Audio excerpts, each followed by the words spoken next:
জালেমকে তার শাস্তি দিতে হবেই।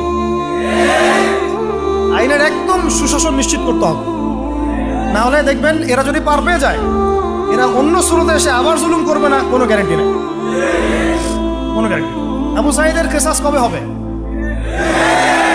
মুগ্ধদের কেসাসটা কবে হয় সেটা দেখার অপেক্ষায় আছি।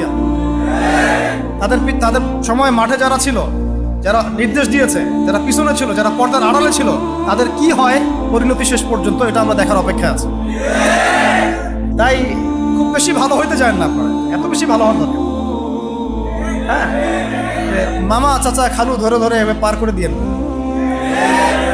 ও পার পেয়ে গেলে পরের বার আপনাকে পার করবে না। আপনারা ভুল করতেছেন।